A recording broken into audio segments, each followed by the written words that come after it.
नमस्ते। क्या कभी ऐसा महसूस हुआ है कि ध्यान एक काम पर टिकता ही नहीं? कोई भी काम शुरू तो बड़े जोश से होता है, लेकिन कुछ ही दिनों में बस मन उचट जाता है।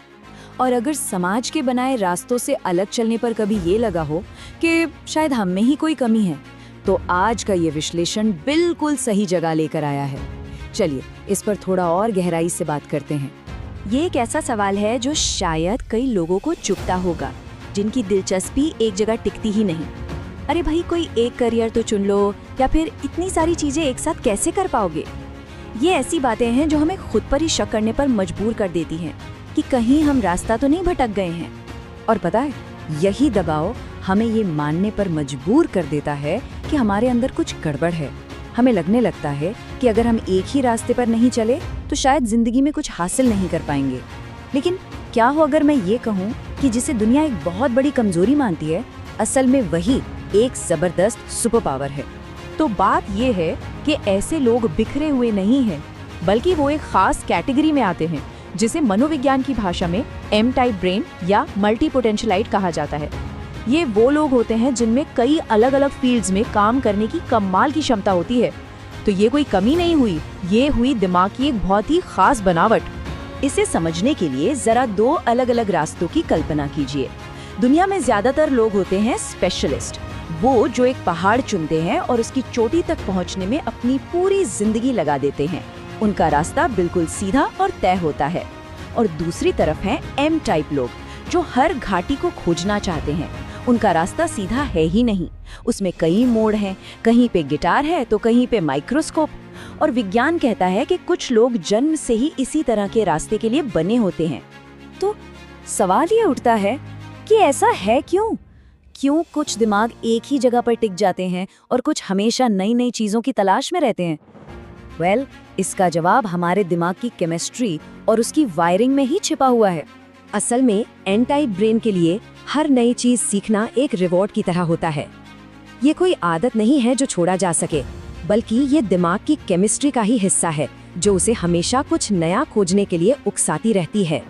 और इस इनाम के पीछे का जो मेन खिलाड़ी है वो है डोपामाइन।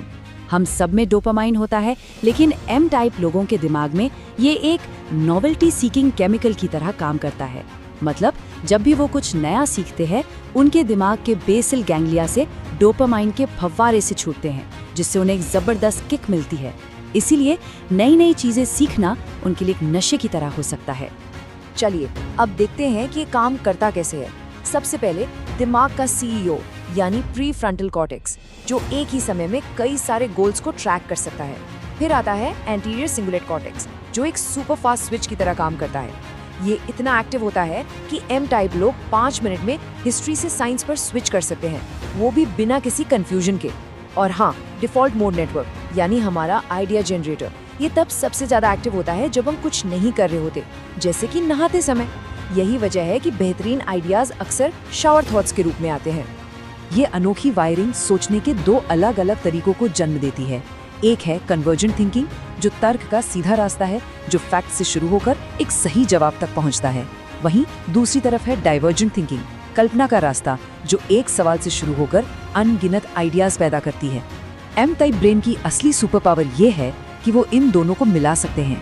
वो लॉजिक और इमेजिनेशन दोनों का इस्तेमाल करके आउट ऑफ द बॉक्स सोचते हैं। तो अब जब हम इसके पीछे का साइंस समझ गए हैं, आइए देखते हैं कि ये किसी इंसान के जिंदगी में कैसे सामने आता है। ये यात्रा बिखरी हुई नहीं लगती, बल्कि इसके 3 बिल्कुल साफ पड़ाव है। पहला चरण है स्कैनर यानी खोज का दौर। अक्सर 20 साल की उम्र से पहले दिमाग हर चीज को स्कैन करके एक मेंटल मैप बनाता है। लोगों को लगता है कि ध्यान बिखरा हुआ है, पर असल में दिमाग कनेक्शंस बना रहा होता है। ये जिज्ञासा का दौर है। फिर आती है दूसरी स्टेज, मल्टी पोटेंशियलाइट यानी विकास की, जहां जिज्ञासा क्षमता में बदल जाती है। यहाँ इंसान अपने मैप से कुछ रास्ते चुनता है और उनमें गहराई से उतरता है, प्रोजेक्ट्स पूरे करता है। और आखिर में लगभग 40 की उम्र में पॉलीमैथ का दौर शुरू होता है, यानी डिलीवरी का। ये वो समय है जब ये लोग अपने पीक पर होते हैं और दुनिया को कुछ अनोखा देते हैं। और ये बात कितनी शानदार ढंग से इस विचार को सामने रखती है। एल्बर्ट आइंस्टाइन, जो खुद एक पॉलीमैथ थे, कहते थे कि दुनिया हर किसी को एक ही पैमाने से नापती है। एम टाइप इंसान को एक मछली की तरह पेड़ पर चढ़ने के लिए मजबूर किया जाता है, जबकि वो तो कई अलग अलग काम करने के लिए बना है। उसे स्पेशलिस्ट के मानकों पर आंकना उसकी प्रतिभा को खत्म करने जैसा ही है। अब सबसे जरूरी सवाल, अगर कोई एम टाइप है तो इस अनोखी दिमागी बनावट के साथ जिया कैसे जाए और सफल कैसे हुआ जाए? चलिए कुछ प्रैक्टिकल सलाह पर नजर डालते हैं, रोजमर्रा की आदतों से लेकर करियर की रणनीतियों तक। देखिए, एम टाइप लोगों के लिए एक ही जैसा रोज का काम करने वाली नौकरी बहुत थकाऊ हो सकती है। वे ऐसी भूमिकाओं में चमकते हैं जहां अलग अलग जानकारी को जोड़ना होता है, जैसे कोई कंसल्टेंट या क्रिएटिव डायरेक्टर। प्रोजेक्ट आधारित काम जहां हर बार एक नई चुनौती मिले उनके लिए बेहतरीन है। या फिर उद्यमिता, जहां शून्य से सब कुछ बनाने और कई तरह की जिम्मेदारियां संभालने का मौका मिलता है। अपनी प्रोडक्टिविटी बढ़ाने के लिए थीम डे जैसी तकनीक भी अपनाई जा सकती है, जैसे सोमवार को सिर्फ लिखने का काम, मंगलवार को सिर्फ कोडिंग। ये विविधता को एक ढांचा दे देता है। इंटरव्यू में एक बिखरा हुआ बायोडाटा सबसे बड़ी ताकत बन सकता है।